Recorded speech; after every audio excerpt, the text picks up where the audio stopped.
A good bedtime routine. We're in this together. For more advice, see gov.ie/together, an initiative of the Government of Ireland. You ain't shit! I wish I was 50 years younger and I'd kick your ass.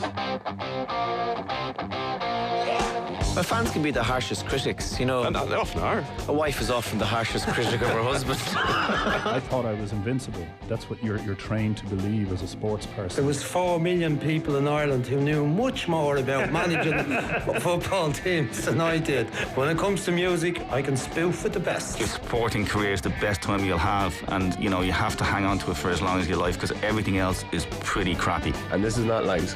Stephen Rochford has never spoken to Jimmy McGuinness in his life. Well, you're welcome back to Off the Ball Saturday on News Talk. John Duggan with you through till 5 o'clock. We're streaming live as well now. You can watch us on the Off the Ball social channels for Periscope, at Off the Ball, on Twitter, on YouTube and on Facebook as well. So over the next hour on the Saturday panel, we're talking to football's teachers, those coaches that help make the stars of tomorrow in men's and women's football, but also who mentor and develop players in a really positive way. So with the FAI running webinars on coaching education during the coronavirus pandemic, we're joined by Niall Regan, who's the FAI Head of Coach Education, Jason Donohue, who's the Republic of Ireland Under-15s Head Coach, and Pearl Slattery, who's an FAI Women's Development Officer and the Captain of Shelburne. Niall, Pearl and Jason, how are you all today? Very good. Yeah, great. Good, yeah. Thank you. Looking forward to it. Yeah, delighted to be joined, and I really like the tactics board already behind you there, Jason. Nice prop, a nice good start. Niall, to start with you, just to tell me about your beginnings in coaching and how you've managed to get to the place where you are today, the head of FAI Coach Education. Yeah, well, obviously I started, it seems like a lifetime ago now, but it was all about a mentor, really. Mick Coy, someone who played for Celtic, who's been involved in the development of Cork football.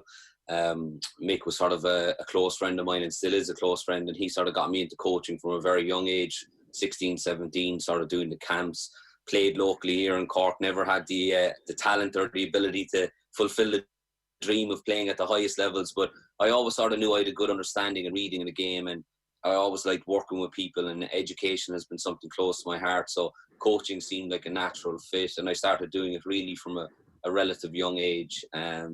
Very lucky then to sort of have somebody like Mick that could guide you and help you through the process. Over the 15 years following that, sort of, I did the B licence. 5 years later, I did the A licence. 6 years later, I went on and did the Pro licence. And I think that was really important to have that mentorship with Mick, because he sort of guided me where sometimes young coaches really want to rush through that educational and get the badges done. But he always taught me that it was about get the qualification, put it into practice, learn what you've developed, make mistakes, and then be ready for the next step. Jason, your journey, you were a Pats at one stage, and now you're the under-15s coach, the youth of today and hopefully the future stars of tomorrow. How has your journey developed and evolved as a coach? I'm a fingerless boy, and I was sort of not a very good player. I played at top amateur level, really. I started coaching at 16, 17. I got a bug for it. I was lucky enough to go into the FAI in 2006 as a community development officer working in the Ringsend area. So I worked my way up through the ranks in terms of emerging talent, player development. Done me pathway, very similar to Niall. I would have took a lot of time in between each course. Got time to go out and practice it. I've worked in Grassroots. I've worked in St. Pat's system manager. I've worked in during the 1970s international. So basically my route would have been through Grassroots coming up rather than doing a professional career and coming back down. So a lot of years, about 29 years coaching now, started at 16 and still going strong. And Pearl, for you, you've been the captain of Shelburne Ladies. You won the double a few years ago. Why coaching for you? How have you made the transition from a player to a coach? Yeah, well, I suppose I got the knack for it a few years ago. Worked on summer camps. That really started me off. And then Sean Bourne was great to me, got me involved in an emerging talent program, and I've been on that the last 6-7 years. Then obviously when Niall came into the association, he was one who I suppose encouraged me now to start getting my badges while I was still playing, so the transition wouldn't be too difficult when I started to finish my career. And I worked with Shell 16s and stuff, doing my UEFA B licence again while still playing, and now I've done my UEFA A. But I think the most important thing is I'm still transitioning, but I suppose 4 or 5 years ago I really started to get the coaching bug, if you like, and even in sessions with managers who was taking overs, after sessions and taking down stuff I liked and remembering things that I didn't really like. And yeah, that's how it started, really. Is it a career option, folks, or is it a vocation? I would say both. I mean, the industry is getting bigger. The National League is a huge improvement for football in Ireland. The 13s, 15s, 17s, 19s, possibly 14s and 16s going forward. There's going to be loads of opportunities for coaches to develop, especially working with our best players, I suppose. So it could be both. I think as well, it depends where you want to go. Like, there's opportunities everywhere, really, isn't there? So again, it's up to the individual. I think on the majority, though, we're blessed in this country, because I think statistically they say around 95 to 97% of coaches in all sports are volunteers. But I do believe now more than ever, when I started back 20 years ago, it certainly was, it wouldn't have been something you could have seen a career in. While now you see so many young coaches coming through and they're moving abroad, they're taking the qualifications and working in the US, or they're working throughout Europe. So there's so many opportunities now that it just gives you a platform. The qualification is globally recognised. And I think that if somebody knows leaving school at 18, they could certainly say, yeah, I want to become a professional football coach. And there's a very clear, mapped out plan for them of how they would need to achieve that.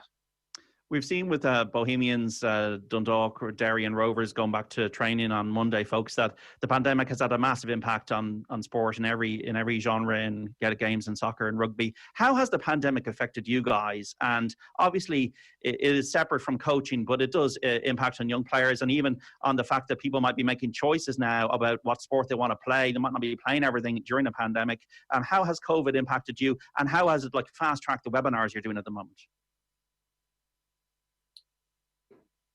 I think I'll jump in on that one. So we had always looked at e-learning and online learning as being an objective within our strategy. In 2015, the player development plan came in, and that was all about being player-centred in terms of the player development, and then in coach development about being coach-centred. So we had a very clear strategy of what we wanted to do, aligning the two of those up. So in 2020-21, we always had envisaged ending 2020 and launching an e-learning platform. Obviously, the pandemic speeded up that process, and we've been delivering a number of webinars and online interactions. And for the month of May, the phenomenal stats in terms of analytics, we had over 700,000 reaches across all different platforms. So it really does show you the mass of the medium of e-learning in terms of Facebook, Twitter, social media, radio, interviews, all of those things. Moving forward, we're certainly going to continue it. I think the pandemic has given us the opportunity to really develop it and test it and see how it works, which we mightn't have had if it didn't have happened. So that's a positive in itself. And it definitely will be part of our future. I don't think it's going to take over. I think we will slowly but surely return to a new norm. We will be out on the pitch delivering coaching practices, in coaching groups, in courses. But I do believe that there is now a place for e-learning to allow people to learn from home. I also think it's given us time to get in touch with all the participants of our courses over the last couple of years as well, and just to sort of have a dialogue with them, see how they're doing. Is there anything we can assist on? In our courses, we do a lot of micro groups, so we sort of pool all our experiences together. So we would have Zoom chat to all our micro groups just about assignments, about how they're getting on in their jobs and all. So it gave us good time to sort of open communication lines with participants that we would have over the last couple of years as well, John. It's very good for that. And I think even just us working with the 17s even, it's gave us a new way to, I suppose, interact with the girls and I suppose keep them ticking by while we're all waiting to go back to something that we love doing. So we've come up with different ways that we could still touch base with the team, whether I was giving them SWOTs or match analysis, or even personally, as a Women's National League player, we were a day away from kicking off the season when this happened. So at the start, it was very, very tough. But I think this time makes you appreciate the sport. I think we can all take it for granted at times, and when something's taken away from you that you really, really appreciate it. And then again, on the flip side, I suppose it makes you realise that, you know, there is more to football, and to enjoy the simple things as well. Absolutely. I know you had on your Twitter page a lot, Pearl, the skills in the back garden, young kids. That's great to see that kind of stuff. And guys, do we have a philosophy about how football should be played in Ireland? Is there a common thread from the under-13s to the national team in men's to the women's team? Is there a style of play we should be espousing and playing, and linked to what Stephen Kenny is doing? Is there a certain way that we should be playing the game? Well, in the international setup where I'm involved in, all the international managers from Stephen and Mick before that, and even Martin before that, we would have meet, or once a month we would have had a meeting and discussed all our games and our syllabus and what we're trying to do and what we're trying to achieve. Since now, obviously the lockdown, we've been on Zoom calls and Microsoft Team calls once a week from Stephen all the way down, doing analysis, having a look at different styles of play and what we're trying to achieve at each level. So the answer would be yes, there is a common pattern there. It wouldn't be a defined syllabus. Like, we would work off, obviously, certain principles that we must follow, especially from the 13s, 15s, 17s and 19s. But we would all agree in terms of getting a better style of play where we're trying to keep possession, dominate possession more, trying to be on the front foot more, rather than going out not to lose games. We're going out now trying to win games. Yeah, it'd be similar on the girls' side, same principles and styles. And as Jay said, they're now changing the mentality of going out to win games and fancying ourselves in groups and making the kids and the players believe that, you know, we can win groups now and qualify for tournaments. With Rude takes full responsibility of getting us all in a room together, making Rude sure Doctor, this is, yeah. Rude Doctor gets us in a room together. He gets us all going through each other's match reports, from Mick, from Stephen, right down to the 15s. We dissecting tactics across the world, latest trends in UEFA and so forth. You should take great credit, to be perfectly honest, on what we're achieving so far from the international setup, in my opinion anyway. And I think what's really important, and how that ethos or that philosophy literally filters down into the grassroots game, it's that environment Rude has created, where it's not just unified meetings for the international managers. You now have that scenario where our international managers like Jason are practitioners, but they're coming in then into coaching courses and they're literally bringing in modern trends from recent tournaments. I'll never forget the time Colin O'Brien's team had to deal with that penalty decision where the player was sent off. And literally the following week, Colin was in on a UEFA licence and he was able to present on dealing with a conflict and dealing with that situation. So it was phenomenal for the coaches to be able to literally see that on TV and then the following week be dealing with it with the manager, asking him how he dealt with the situation, how he handled it. Very similar to Jason would come in and present, and even Jason has held CPD events where he's had 40 or 50 coaches attending a training camp, literally shadowing the international manager. And that again is down to one of the key principles within high performance that Rude is very adamant on, is that we all need to evolve together, we need to excel, and we need to inspire the next generation. And that's really key, and it's a credit to the department and for everyone within it. And that's why I believe now we're currently in a very positive place. And it's exciting for me with Stephen Kenny. He spent every one of the contact blocks of the pro license in the group. Again, I remember a scenario where there was a presentation on leadership, and Jason, I think, do you remember, Stephen got everybody up into a circle, and it was like Jason tapped me on the shoulder and he went, "Niall, throw the timetable out the window, let's just go with this." And 2.5 hours later, we were still standing in that circle, and it was a give and take. It was like a boxing match. And I just think that's phenomenal to have such practitioners available for our coaches when they come into formal coaching courses. Yeah, we've seen obviously the issues that the FAI have had from a governance point of view, but I'm getting a lot of excitement here about Stephen Kenny, Vera Pauw as well, Pearl, the fact that we could qualify for the first ever major tournament, the Euros, for the women's team in England. And Stephen Kenny, to me, is a breath of fresh air. He plays the game the right way. He's all about progressive possession football. Is that filtering through the association from under 13s to the senior teams? And folks, is it about not just winning, but also being able to play the game in a technically sound way that you're comfortable on the ball? And are you getting influences from the Dutch, the Belgians? Are you following models from other countries? Because I think ultimately, the more you have the ball, the better you're going to do. And that's a very simple thing to say. But sometimes over the last couple of decades, we haven't had enough of the ball. I think in I have a dual role in the FEI where I'm an educator and we do the pro license, elite UL license, A license down, and also the international job, where we're lucky enough that we travel to UEFA study visits.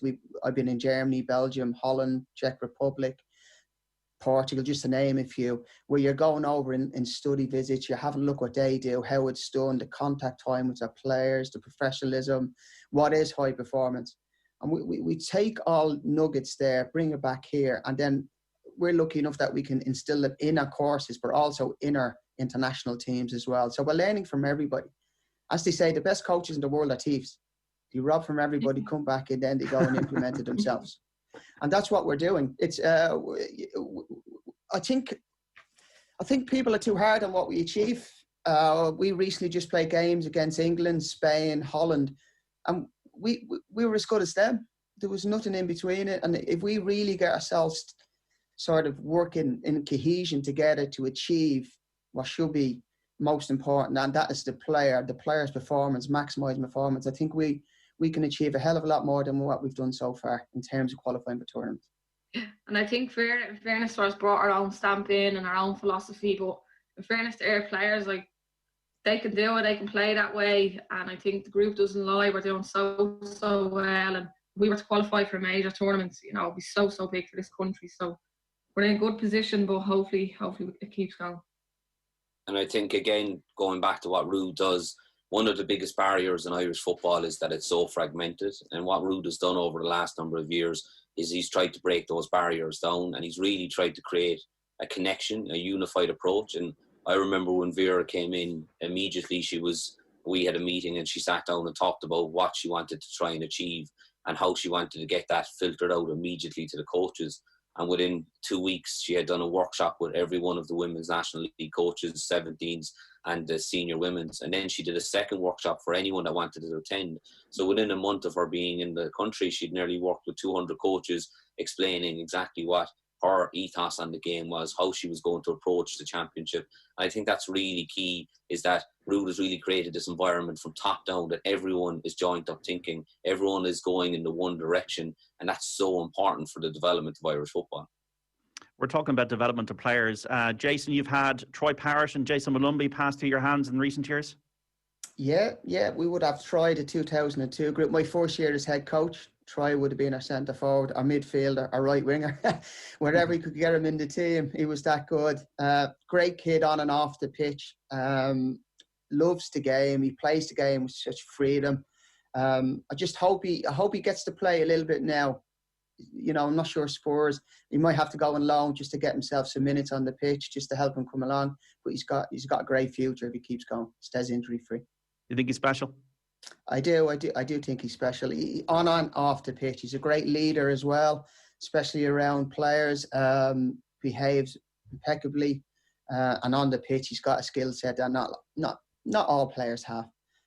Jason Malumbi's attitude was probably the best we've ever had. Why is that? Well, he loves to win, and he'll do whatever it takes to win within the rules, obviously, but he's very professional. So, for example, we were in a 4-team tournament in Turkey, and we just finished a game one of the evenings. So we brought the lads down for a nice bath then. It was in the hotel. And he got in, it was his first time in a nice bath. He's 15 years of age, and they're freezing and they're jumping out and so forth. But once he understood how it was going to help his body, I went up for breakfast at 7:30 the next morning. There was Jason, 8 o'clock in the morning, in the ice bath himself again, because he understood now that it's going to help his body recover to be ready for the next game. That was him at 14, 15 years of age. And he's just excelled since. Yeah, we need these midfield players.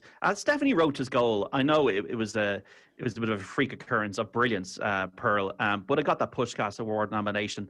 Did that really change Irish women's football? Did it really put it on the map and actually give you an identity, a profile that you didn't have? And I think we've seen that now with the games on TV, with your friend Katie McCabe at Arsenal, with the chance to qualify.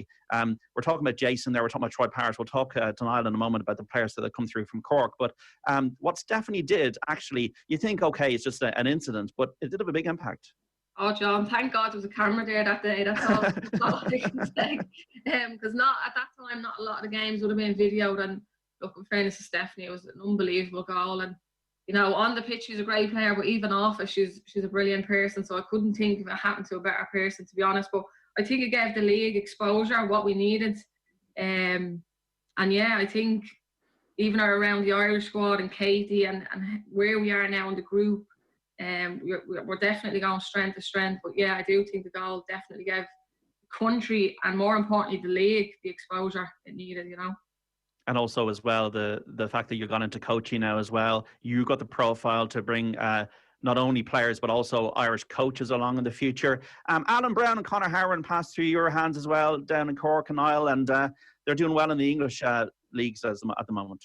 Yeah, two great guys, and it's great to see them both. Having a presence now in the senior international set up.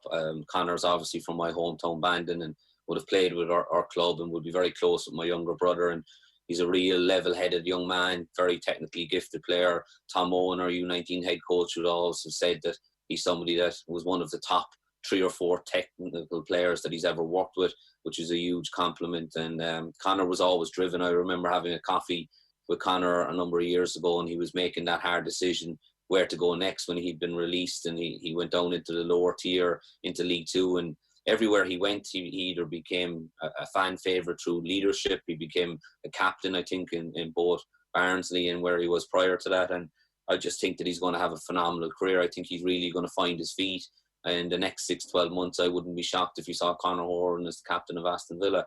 That's how much I really rate him. And Alan is somebody who's, you know, I know Alan since he's a very, very young man. Alan was at my wedding. That's how much of a good relationship we have. Did he sing? He didn't sing. No, he didn't. I think I might have sang a lot. I think I stole the show that day. But Alan is somebody that just a hunger, a desire, a connection to the game. Like I remember, I used to be working in Freud, a youth organisation, and we used to facilitate football at the weekends as a medium to give young people an option to, rather than antisocial behaviour or anything like that, that they could come in and Friday nights, Saturday nights for 2-3 hours, 5-a-side. Alan could play a game on a Saturday and he'd be rushing in the door and he'd play in every single 5-a-side. He could have a game on the Sunday morning, wouldn't he? He just lived the game, and you could tell from 10, 11 years of age he was going to make it at the highest level. And I genuinely believe in the next 12, 18 months again, I can really see him stamping his authority on the international setup. And it's an exciting time for Cork to have people like that representing what has happened. And it's a representation too in terms of the League of Ireland, like the success of it. Alan obviously played with the 19s in Cork, and now having a 13s, 15s, 17s and 19s, you're going to see more and more young people. I think this year alone, Jason, you might be able to back this up, there was 4 or 5 players made their debut, and each of them had played in the League of Ireland. So making their debut in the Championship or the Premier League. It's unbelievable the amount of young players now that are making their first team debut at a younger age because they've been playing at a higher level with higher competition week in, week out. And I think that makes everyone's life easier. I assume for Jason, when he's selecting players, it's much easier to have 20 clubs with 20 players each than it is to be trying to find them all over the country.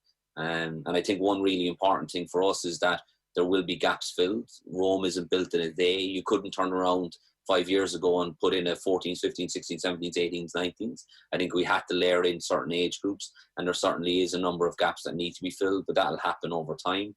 But I genuinely believe with the structures we have in place now and the players that we're producing, we're coming into a very exciting era of Irish football. And Jason, would you concur with what Niall is saying there as well? Not everybody does make it. And I remember Roy Keane didn't have the best of trials maybe as a 15-year-old, but eventually got picked up from Cove Ramblers by Nottingham Forest, and the rest is history. How do you deal with maybe some players that you feel might not be at the level or at the right pitch at a 15 or a 17-year-old to keep them in the system and for them not to lose heart? Yeah, great question. What we would do, especially at 15s, I'll talk about the 15s, we would have around 60, 64 contact days a year. Some of them would be games and some of them would be training sessions. But most of them would be what we would call assessment days. So basically, if we have a tournament coming up, say, for example, a development tournament in October, we would run a camp with the top 45 players. We would have some assessment days leading into that so we can narrow down and select a squad. But once that tournament is over, what we would do is then we bring in the bigger numbers again. So we might select a squad of 20 for a tournament, but the minute it's over, we bring all the players back in again. Because at that age group, especially 13 and 14s, they're going through growth spurts. It's all going to be different. There's no crystal ball when you select players. It's unfortunately, they're going through puberty. There's a lot of issues that they're dealing with themselves. So they're going to perform at different levels. So where your top player might be very, very good in October, doesn't mean he's going to be your top player when it comes to the end of the season the following May. So it's important that we have regular contact time with the players. When I took over in 2016, Rude came to me and says, listen, we're going to give you the job. Can you come back to me with a plan? We had 6 games a year. This year, we had 10, and our tournament in Italy obviously just fell by the wayside with the coronavirus. So basically, we would have had 15. So that's a 150% increase in our games that Rude would have invested into the under-15s. And he feels it's important to do it because all our players are home-based. They're not in professional academies just yet. Even though we are improving our academy structure in Ireland, it's still not, the training loads are still not up to where we need them to be, so we can close the gap with the bigger nations that we play. So, for example, I'm just back from, in February, we played a tournament in Spain. We played Holland. So I sat down with the Dutch manager, just picking his brain, and he brought over the centre forward from Ajax who was playing against us that day. His name is Julian Rykhoff, and he's the golden boy. So I just asked him, says, what's your training week like? So he trains 6 times and play a game a week. It's full time, like. We're not there just yet. We might be in 3-4 times a week, but for us to keep closing the gap, for us to develop our players, make sure they're equipped better for the international tournaments as they get older, we just have to keep increasing the training load. Have you seen coaching turned inside out, Pearl, in the last 10 years since you've been involved in the game with Shelburne and now with your hat on as a coach? Yeah, I think the game itself as well has evolved, and the coaches, I suppose, who come into the game have to evolve with it. And I think everything that's now available in the FAI, I mean, you can come in at any level you want now as well with the pathway. So that really has, I suppose, helped the coaches in this country as well to grow with the game and evolve. Okay, we're speaking to Pearl Slattery, Niall O'Regan and Jason Donohue on coaching within the FAI and within football in Ireland on the Saturday panel. And we'll be back after the news, after this break. Don't go away. The Saturday panel on Off the Ball. Afternoons are easy with InsureMyVan.ie, Ireland's low-cost van insurance specialist. Get your business back on the road with InsureMyVan's best price guarantee. For super savings, visit InsureMyVan.ie. City Financial Marketing Group Limited, trading as InsureMyVan.ie, is regulated by the Central Bank of Ireland. Home. Suale.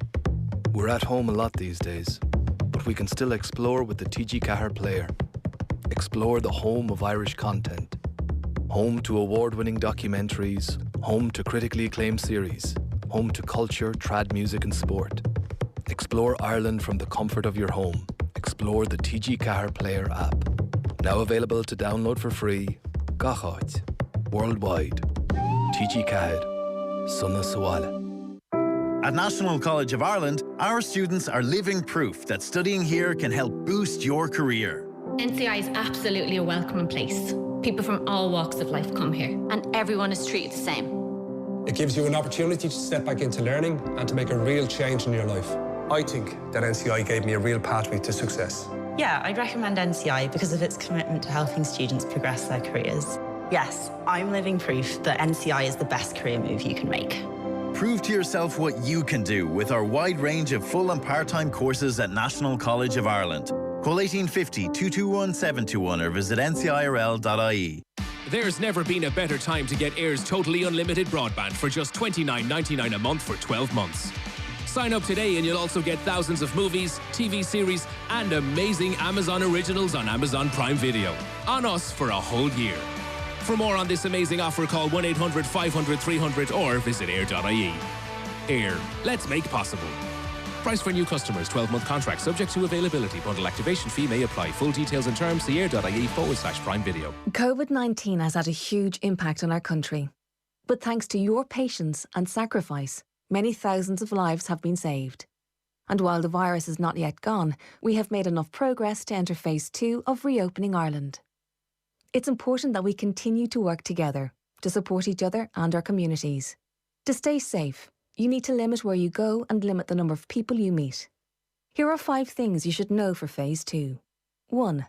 You may travel within your own county and up to 20 kilometres from home if crossing county boundaries. 2.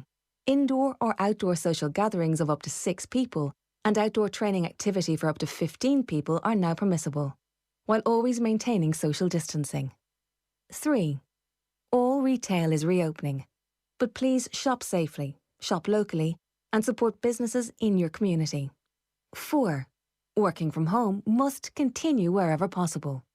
5. Please walk or cycle if possible, and only use public transport if absolutely necessary. As Ireland opens up, please remember that social distancing, coughing and sneezing etiquette, and washing your hands regularly are really important things we all must do to make sure the virus does not spread. Stay safe, stay local, we are in this together. Full details of Phase 2 are available now at gov.ie/Phase 2. Supported by the Government of Ireland. Over the last few weeks, we've all been playing our part by staying home. And together, we're making the positive impact that is needed. We've come a long way from where we started, but we've still got a way to go. That's why at AIB, we have extended the payment break on loans and mortgages for an additional 3 months for those customers who need it. It's just one of the ways we're working to support you through this time. Because together, apart, we're all making the difference.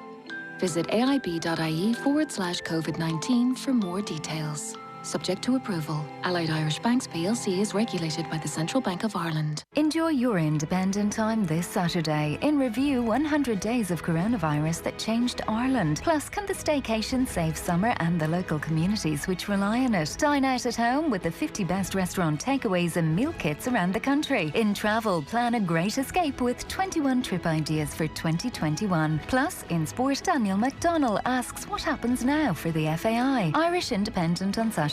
Real stories worth paying for. Imprint or subscribe at independent.ie. Tech Talk. With Jess Kelly. On the latest Tech Talk, Donny O'Sullivan of CNN joins me from New York to talk about the fallout between President Donald Trump and the social media giants. We'll hear from the company behind Golden Pages about their new business venture and learn all about collaborative robots. Tech Talk.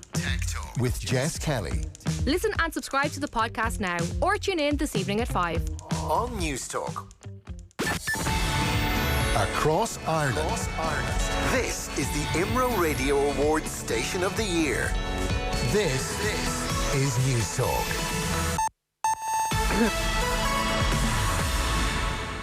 It's 2 o'clock. I'm Stephen Murphy. Gardaí say organisers of the Black Lives Matter protest today could be risking the health of people taking part and the wider community. A demonstration is planned at the US Embassy in Dublin this afternoon, with rallies also set to take place in Cork, Galway, Limerick and Sligo. They've been sparked by the death of unarmed black man George Floyd in the US after a police officer knelt on his neck. Gardaí say organisers of today's protest could be breaking COVID-19 regulations.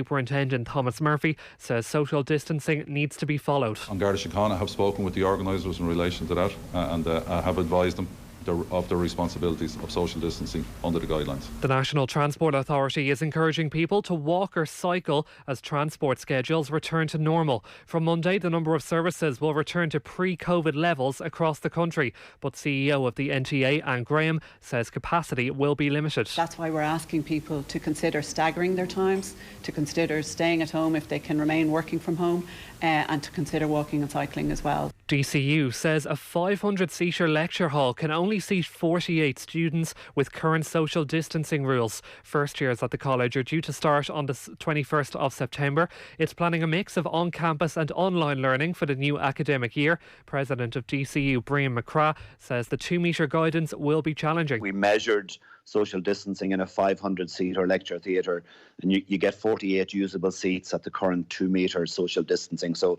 the whole notion of large-scale lectures and the current guidance just won't be possible. Water rescue teams from Dublin Fire Brigade have rescued a person from the River Liffey. They were spotted in the water at Eden Quay, and passing kayakers assisted. The person's been taken to hospital. And driver theory tests and NCT checks will be able to be carried out from the 8th of June. Not all centres will be able to reopen, but with the Department of Transport advising people to check its website to see their local centres. Transport Minister Shane Ross has said they're looking at all available options to allow driver tests to be carried out. It's 2:02. News Talk Weather. Thanks to the AA. For great value home insurance, go online to theaa.ie. Cool and windy today with some outbreaks of rain. Highest temperatures 11 to 15 degrees. And now you're up to date on News Talk. The Saturday panel on Off the Ball.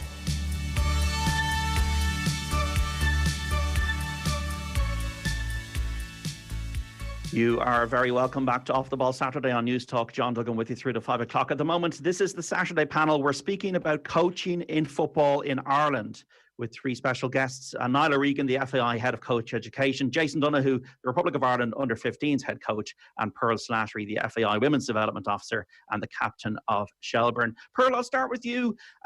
We have about 9 teams in the League of Ireland. The Women's League of Ireland is growing, say, not just Wexford Youths and Peamount and Shelbourne, but is it growing and developing players at the middle to lower ranked level a real priority for you? And like things like goalkeeping, are they the kind of coaching priorities for you at the moment, or is it something more broad? Yeah, definitely. I think, look, in relation to the league, I think the league has to strengthen. We've always had 2 or 3 teams who have been really strong, and I think now trying to strengthen the other teams within the league is really important. And yeah, goalkeeping coaching is massive nowadays. I wouldn't be an expert in that area. Obviously, I don't play there, but like the game has evolved so much. The goalkeeper itself is such a huge player in the 11. You know, what we expect of goalkeepers now to what we did years ago. They're almost like an outfield player in the 11 now. So, are we seeing a good close link up between the League of Ireland clubs guys and the underage teams? Are we seeing a joined up thinking now for young players so that they can actually have an almost academy structure within their geographical location around a League of Ireland club? It's the best I've ever seen it. The communication between ourselves and the head of youth development in each League of Ireland club is the best I've ever had. After every event, we'd be in touch with each other. We'd be giving feedback on the players, putting training plans in place. You know, talking about what they're like off the pitch as well. Like, for example, we go away for 8 days. Pearl would be very similar to women's 17. You're away for 8 days. Only 10% of that time in those 8 days is actually on the pitch with training and games. So it's a holistic approach that we have to do. As I said earlier on about the word cohesion, you know, it's important that we're all working together to achieve something, and that is to improve our players in all aspects, not just on the pitch and off the pitch, and what it does take to be an international footballer at the top level. So the answer to me would be yes. Yeah. I think it's key as well. And as Jason said, we're away for 8 days. We only see these players certain times of the year where the clubs have them constantly. So they're really the people who is doing the most work with the players, if you like, and to have a relationship with them is absolutely huge. And even now, James Scott he's running webinars as well with our 17s. Coaches in the National League, and I just think having relationships with them is so important because they have the players a lot more than we do. Go on, Niall, sorry. Yeah, no, I think one of the key things Jason alluded to is having that core contact, as in that one person that you contact. So we have specific courses now, the Elite Youth B licence, the Elite Youth A licence, which specialises in dealing with these elite youth players. So every one of the clubs in the League of Ireland would have a head of youth development or an academy director who will have done that course. So we will have built relationships through that medium in terms of coach education. Like one of the things Ruud and I spoke about a number of years ago was, as you alluded to earlier, that fall off. What happens if a player doesn't make it? So what happens if a player comes through 13s, 15s, 17s and 19s now and doesn't make it as a player at the level that they had hoped to do so? And one of the things we created was a League of Ireland Women's National League coach education programme, where we actually provide free education for the players at 15s, 17s and 19s, where they actually leave the 19s age range as a national D licensed coach, and that's completely free of charge. And similar, we do the same thing with the Women's National League and the girls 17s. So it's about giving them a dual career, and that's really important, that we're making it realistic that there are a very small percentage of players that will go to the highest levels. But if we can utilise their time when they're playing, but give them the skill sets in terms of education, so that if they do end up going back into the amateur adult leagues, that they could have a career through coaching, that they're comfortable with the coaching structures. And I think that's really important. And Pearl is somebody who, again, spoke about it earlier. As she was playing through, we now start to contact players. Katie McCabe and a few of the other girls have started doing their B licence now, because we want them to be ready to make that natural transition out of playing into coaching and make it easier for them, so that it doesn't become a shock factor. Have you seen a positive impact in your community, Pearl? As in with coaching and with more young girls playing the game and that kind of thing? Oh, definitely. Like, my full-time role, I'm a women's football development officer, so it's just completely based on the girls' game. So I'm very lucky. I work on the south side of the city, which is where I live as well. And you're out and about every day. So whether it's with clubs, schools, and I definitely think, the women's game as well is getting bigger in this country. And I think it all goes back to, if we qualify, I think that can then take it to the next level. Yeah. Like England, when England started, up the levels and stuff. But I think if we can do that and get there, it'll definitely go to the next level 100%. We saw the numbers that watched the England women's team on the BBC. They got a World Cup. And we saw with the Irish women's rugby team what they did a few years ago. It's all about getting these players on billboards and getting them known and actually identifying them as somebody in your community. Because like with some of the men's players, they're off to England maybe earlier than that. Oh, absolutely. Even with the hockey, we've seen, how well they did. And I just think we're in need of that. And look, Roberta has done a great job, and we're very, very close. And as you said, we need exposure, we need faces out there, we need role models for the young girls growing up. And I think we're not too far from it. We're very, very close, so hopefully we can get there. Parents, folks, how do you deal with the most important person in a young person's life, their parent? Is there a management involved in that? They've got huge expectations, they've got huge ambitions for their child to make it and to play well, and also you have them, I'm sure, mentoring their loved one as well. Is there a big play in that regarding the management of that? How much is that taken into account when you're dealing with your coaching and education? Well, from the 15's perspective, the first day they all come in, I would all the players would go into dressing rooms with me staff, and all the parents will come into our media room in the FEI. And I would outline exactly the year. I would embrace any questions they will have. I will also tell them about, the way I work.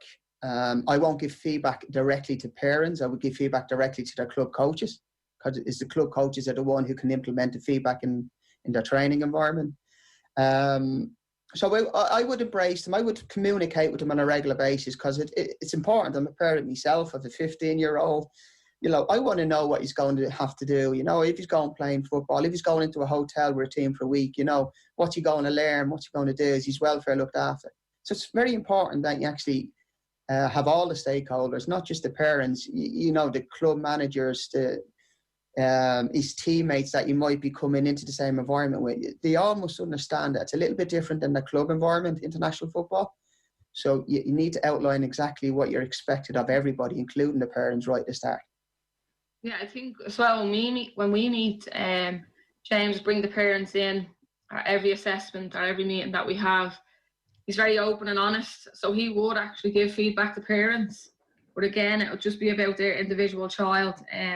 But for me, parents are so important, especially you think with the younger age group. At that age group, the parents are the one dropping up the train and our trials, our games. They're the first person the players see when they get into the car. So what parents are actually saying to their kids is, I can't explain how big it is on a player's mindset, and I suppose their mindset, their mind frame, even, after that. It's so important. I don't know if you've seen the Van Persie video with his little son. So his little son got into the car and was, kind of blaming everybody else and why he wasn't playing. He was a sub, and Van Persie said, hold on a minute now, you can either be a winner or a loser, and stop blaming everybody else. And then a few days later, he went to watch him in training, and his attitude has just completely changed, because Van Persie actually flipped it. So I suppose they're so important on kids' attitudes. And as I said, they're the first people they see. So it's just so important that the parents are on board. Go on, Niall. Sorry, Jason. I think the role of the parent is key in terms of making sure that's their role, and that we as coaches and coach educators embrace that at all levels. So if you become like most of the coaches that we have at the youngest ages, 6 to 9, 10 to 12, which are the real core fundamental ages for making sure our players fall in love with the game. And that's the one key objective of that age range for any parent or volunteer coach, is to make sure a player falls in love with the game. The key thing for us is that they always remember that they're the parent.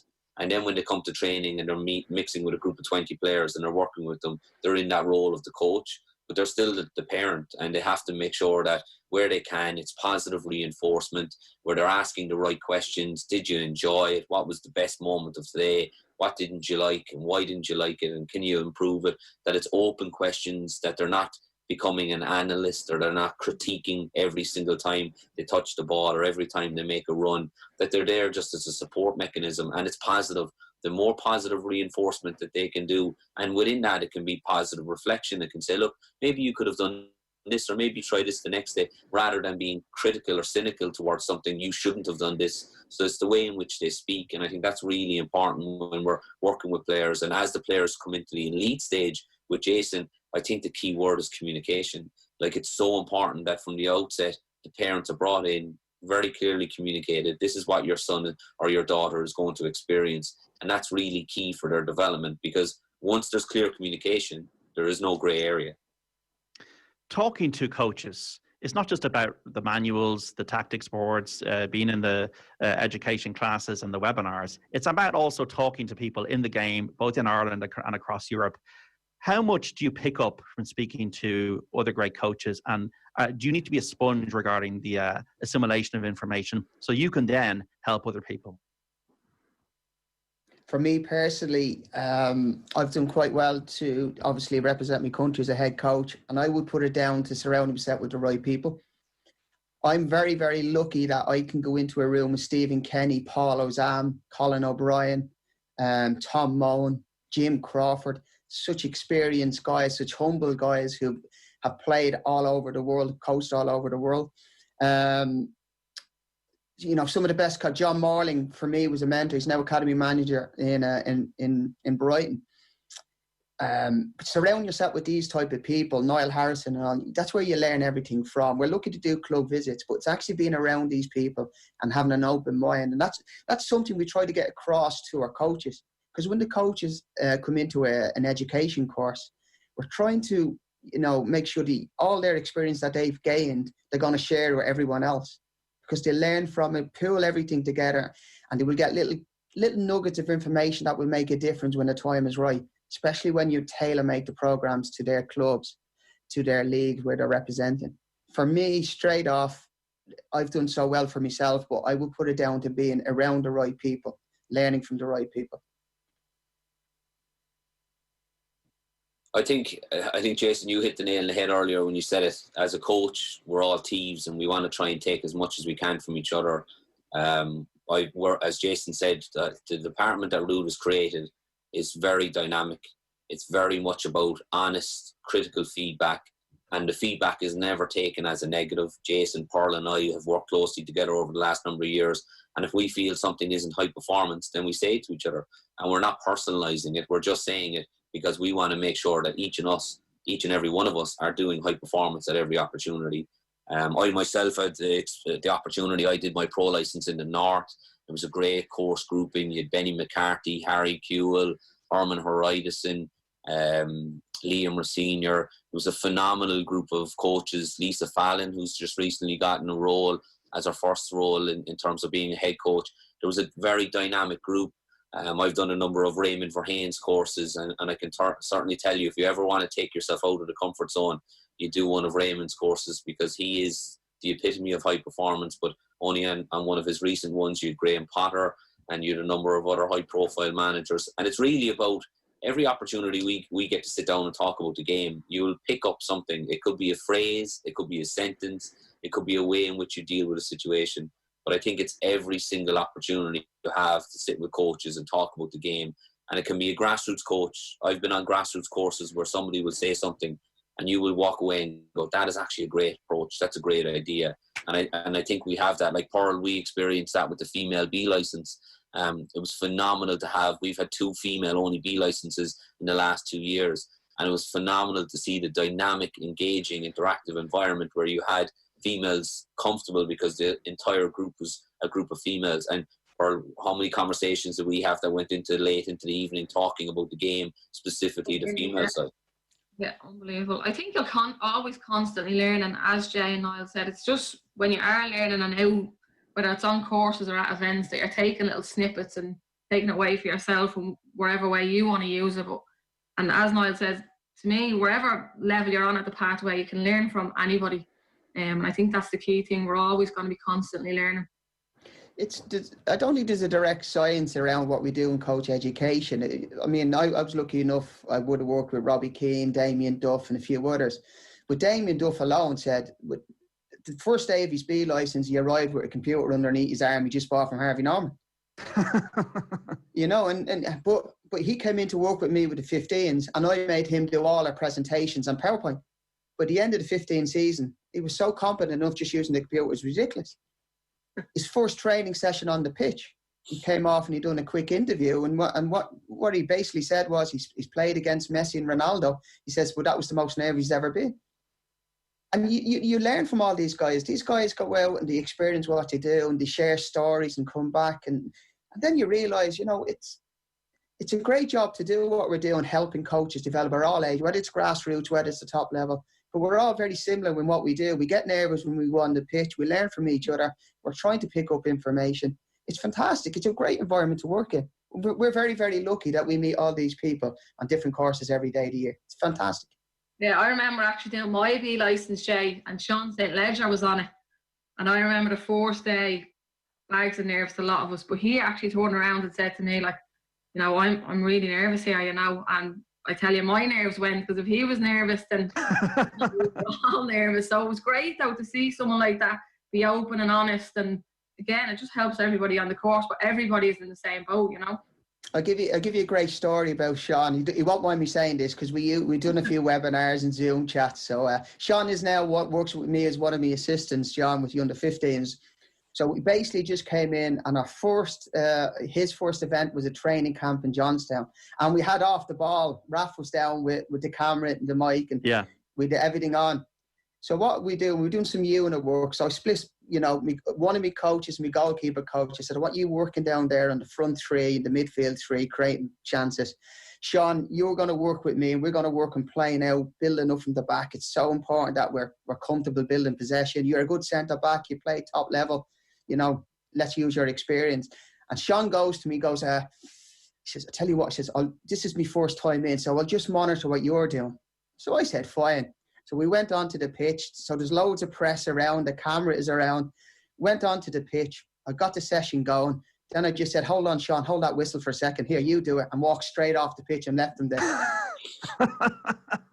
And then he as he said, it was the most nervous. He phoned his girlfriend that day and said it was the most nervous he's ever been. But it's outside comfort zone. Here, go. You can't make a mistake. All you're going to do is learn. This is the guy who scored against Italy at Croke Park. It's the guy who scored against Italy in Croke Park. And he went in and he done it. And he's just gone straight up that way. His ability now as a coach is fantastic. Well, there's the humility there, which is brilliant to see, isn't it? That these have been Premier League players, and they've come in and they've had respect for the environment, the new environment they're in, and they're almost starting from scratch. And you know, you've worked a bit with Damien Niall as well in Celtic. Yeah, we had a number of visits. It was a tough experience, because one of the visits we were there and we were doing a part of his pro license. You see every aspect of training, the majority of the games, so on and so forth, and they were knocked out in the Champions League. And I remember sitting in Neil Lennon's lounge, a private lounge afterwards, and it was a bit tasty outside. There was a lot of negativity being thrown at the club and at Neil and everything like that. And Neil's wife just turned around and said, "Oh, you're here with Damien." And we were like, yeah. She said, "We won't be having you back anyway." You're bringing a bad omen. So we came back about 2 months later and they won, thanks be to God. But no, look, that's one of the things we do in coach education. We try and tailor it to the individual clubs, and each of the educators, including myself, we would go and spend time in their own environment, because we have to make sure what we do in the course is transferable. So actually being in their environment and seeing how coaches work with their own players is so important, because sometimes we can bring players in and a coach can, exactly as Pearl has talked about, you can get very nervous because you don't know the players' names. You're trying to do a coaching practice that you haven't really done before. You've now got 24 peers standing there looking at you. And if you're a high-profile person, it's even more pressure because they're expecting you to automatically be a good coach. And it's not the case. You say it's just, or we see it ourselves all the time. We've now got John O'Shea, Carlo Cunicini coming on to the next pro licence. We've had Robbie Keane, Damien Duff, Andy Reid, Keith Andrews, all have one consistent thing. They're so humble. When they come into the environment, they will literally look for somebody that has coached at the amateur game for 20 odd years, because they want to just attach themselves and figure out, okay, what's the best way to deal with this scenario, or how would you plan this session plan?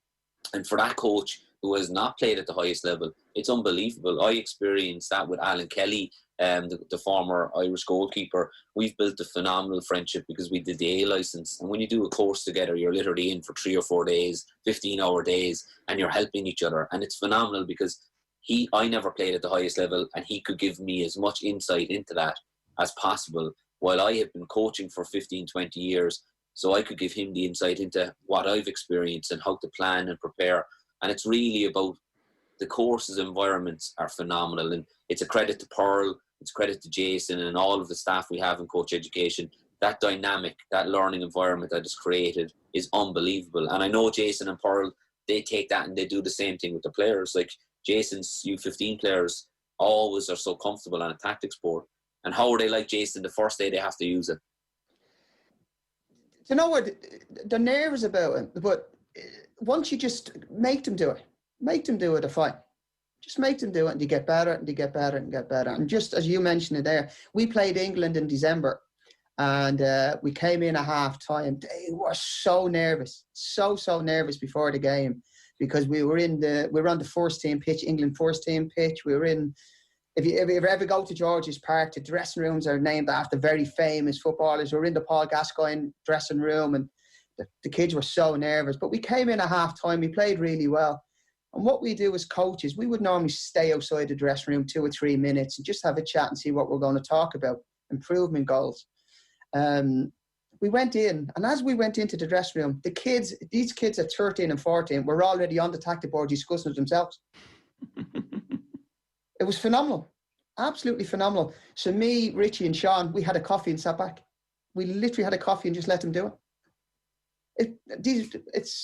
And that's a credit to the grassroots coaches. It's a credit to the clubs that they graduated through into League of Ireland. Everyone should be taking credit for it. You know, they're not my players. They're not their players. They're football players, the Irish football players that we're trying to get ready to win a World Cup. That should be our goal. The pinnacle of football is to win a World Cup. Let's put that on the top of the pyramid, strip it right back, and now let's get the right environment right from the bottom up to correct that we can win a World Cup in the next 10, 20 years. Niall, are the supports there? We all know about the financial issues the FAI have had. We're in the middle of a pandemic. Have you got any guarantees about the supports for coach education? Because I see a lot of positivity with the women's team. I see a lot of positivity with the underage teams. Stephen Kenny's a breath of fresh air. We want this to be supported. Will it be supported? Yeah, 100%. I genuinely have never been as excited. I'm in the association over 8 years now, and I genuinely feel with the governance review, with the structural review, with the changes that are being implemented with the current CEO, deputy CEO and the board, it's a very exciting time. I think we're now in a very clear one vision. I think the organisation will, within the structural changes that are coming down the line, you will see a joint up approach from bottom up and from top down. I believe that it is a very exciting time. I do believe that if Stephen Kenny and Vera can get us to major tournaments, it always makes things a little bit easier. And I think we will be able to invest more. I think the developments that are currently in place in terms of what we've introduced to 13s, 15s, 17s, 19s, and the 17s and the Women's National League side of the house is phenomenal. I think that we're getting to a point that in the next 12 to 18 months, when we get back to active football, when we get games back being played, when we have the Aviva packed to the rafters and we hopefully qualify in the men's and the women's, we could be going into 2021 and it could be an exciting era for Irish football. I'm very, very positive. I'm looking forward to being part of it. And I genuinely believe that the support will be there like they've never been there before, because the right structures are going to be in place. And also we've got challenges in the country with other sports being played. If you go to New Zealand, it's just rugby. If you go to other countries, it's just one sport. Here we have rugby and we have women's rugby. And we've also ladies football is very popular, Pearl. It's just something you just have to deal with, the fact that you have to compete for attracting young players and players that will be the stars of the future to soccer. Yeah, definitely. Look, I think it's tough because the GAA has taken off, but for me, football is still the best sport of this country. And again, I think once you get to a certain age, a player will make up their minds at the end of the day. And, you know, I suppose we have to be there leading it, that this is the sport to play. And as I said, I keep going back to it, but qualifying for a tournament again will help us with that. And it's something we've probably been missing on the women's side, senior-wise, you know, the last while. But if we can get to that level, yeah, the game will continue to grow. Have you got preferred tactics? Are you 3-5-2 people, 4-3-3 people, 4-4-2 people? Do you like sweepers? Are you like false nines? What's your philosophy? Well, with the 15s, we would go 1-4-3-3, but there's flexibility, versatility within that. At times, you know, one of your midfielders joins your striker. At times, one of your centre midfielders might drop between your centre back. So it's flexibility, but the philosophy is to make sure we start dominating possession, make sure we're calm under pressure, make sure we're going out to win games, not try to lose games, not playing for draws. It's positive. And I mean, you keep saying about Stephen being a breath of fresh air. It really is. When you leave a room, when you have Ruud, Stephen, and even all the other international managers talking about football and what we're going to try to achieve in the next few years, I mean, I just want to run out and start training straight away, you know, when you leave the room. That's exactly what it's like now. When you talk Tom Moan, the passion of Tom Moan and Colin O'Brien, Paul Ozam, these people, legends in the game in Ireland, and now you've Stephen Kenny, you just leaving the room saying, just let's get on with it. Like let's get onto the pitch. Let's start playing football again. You know, it's phenomenal what we're trying to achieve now at the moment, and what Ruud has brought together in terms of how we're all working together is the best thing I've been involved in. I have to say, as a coach in 30 years. Similar with the 17s, we'd be the 1-4-3-3 as well, and again getting the girls comfortable on the ball. I think the biggest thing for us this year has been, you know, changing the mentality. They're not just shown, as I said earlier, showing up the groups just to take part. Now we are getting into the mind frame that we can, you know, give these groups a good go and, you know, win it or come second or wherever it might be. But, you know, we're not just there to take part anymore. And the mindset now is, you know, take each game as they come, but definitely be going out there to win them or to try to. So anyway. Yeah, I think it's so important though in the modern game, and I think Pearl and Jason have both talked about it in terms of 1-4-3-3 is obviously the system in which we really encourage coaches to play an attractive mindset of football, because especially for young players, it's proven to give them the space, the width and depth in terms of where we want them to play. But for us, it's about making players comfortable with being able to communicate, make decisions and execute those decisions. And you see it in the international teams. There's been a number of situations where that 1-4-3-3 is adapted into a 1-4-2-3-1 or a 1-4-5-1 or whatever it may be. And it's really about making sure that our players are comfortable with making those decisions on the pitch. And I think, as Jason said, if you've got U15 international players in England in their backyard and they're making decisions at half-time, now you're getting self-regulating people. And that's literally, in business terms, the best you can get. If people are able to be self-regulating, they can manage their own decisions. And it's about then the coaches to facilitate that, to give that direction. So it's great. And I think a lot of people in the modern game, we really do see multiple types of formations. And once that ball is thrown in there, that formation adapts and players just need to be comfortable with that. And just to finish up, obviously it's about formations and tactics and winning and playing the game the right way, but it's also about managing people. And that is really, I'm sure, a huge part of coach education, to manage people, for them to take responsibility, for there to be no nonsense, but you also have a bit of crack and to have that team spirit that everybody is equal and everybody's got a role to play and you're only as strong as the weakest link. Even if you bring it back to coach education, as obviously I have a dual role, we would work off the framework from UEFA, which is a competency-based model.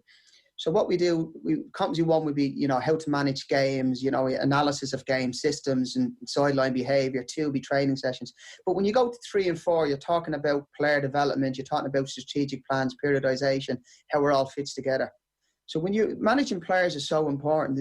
You talk to most people, even like a Stephen Kenny, you're talking about strong characters in the dressing room, but also the environment you set has to be fearless. It has to be where you have self-belief. When your players leave the dressing room, they should be feeling 10 foot tall, not inferior. And that's what we're trying to achieve now, especially the younger age group, that when we play the England, the Spain, the Hollands, and that's what we do, we test ourselves against the best.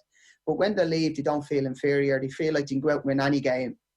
And that is all down to man management, making them feel comfortable, having a really safe environment. So even though we do it in the international team, we try to bring that back into our coach education to make sure our coaches realise how important there is to look at the individual development of the player on and off the pitch.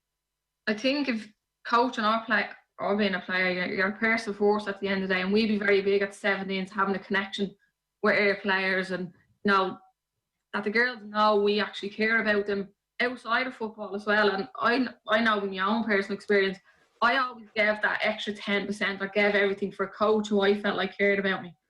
You know what I mean? So I think having a connection with the players is absolutely massive. James has a saying, develop the player, develop the person. And it's huge. Like, the game has evolved. I remember years ago, I'd show up to train and you'd say hello to your manager and then you'd say bye, leaving, and that'd be it. But the game has completely changed now, and the connection is so important.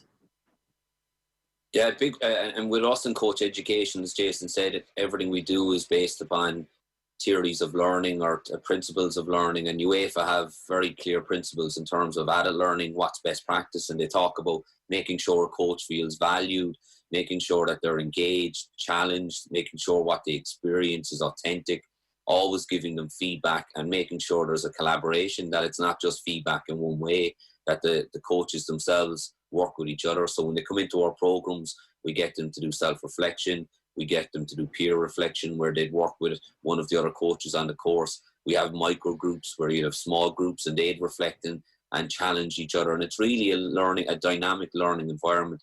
But in the end of the day, it's all about the people. And the most important skill any good coach can have is people skills, is having that ability to communicate with somebody.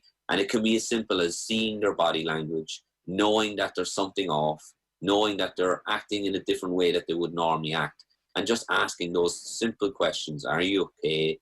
How are things doing? How's the family? And just connecting with people, because very young coaches or very young players, the youngest age is 6 to 9, 10 to 12, think about their inner circles. You've got their families, you've got their schools, their teachers. They're all adults that they don't choose. We don't choose our family, we don't choose our school, we don't choose our teachers. But as a coach, a young person will choose that coach, because if they don't like them, they won't go back. So that's the answer to the question, what is a good coach? You're a good coach if young players choose to be in your company. But there's a huge responsibility in that you have to realise that you're a role model to them. And they see you as in this hierarchy as a person that they look up to. And as a coach, it's so important to make sure you communicate to them all, because, Jason, you'd say it, what are the types of personalities you have in a dressing room? You could have the quiet one, you could have the boisterous one, you could have the one that just likes to listen to music. And it's about how do you communicate and connect to every single one of them. And that's our responsibility as a coach, to deal with every single person and treat them the same. Finally, folks, go on, Jason. I also think as well that when you're talking about man managing, being a coach sometimes it's not as easy as people think. You're on a sideline and you're 5-1 down with 20 minutes to go against Holland. You give this to Sean St. Ledger then, do you? Actually, no. I give you a great story. There's another story in that game. Just got the job 2016. Real Doctor decides to come away with us. He's sitting in the stand in Holland. We're playing his home nation. We're 4-1 down. There's about 10 minutes to go. I'm looking around. I'm scribbling loads of notes. And I'm like, oh, God, what am I going to do? 4-1 down here. I go up and I start coaching the team more from the sideline, trying to keep them going, trying to get into it. You're talking about man management. I'm just trying to keep them, because we need to play Holland again in 2 days' time.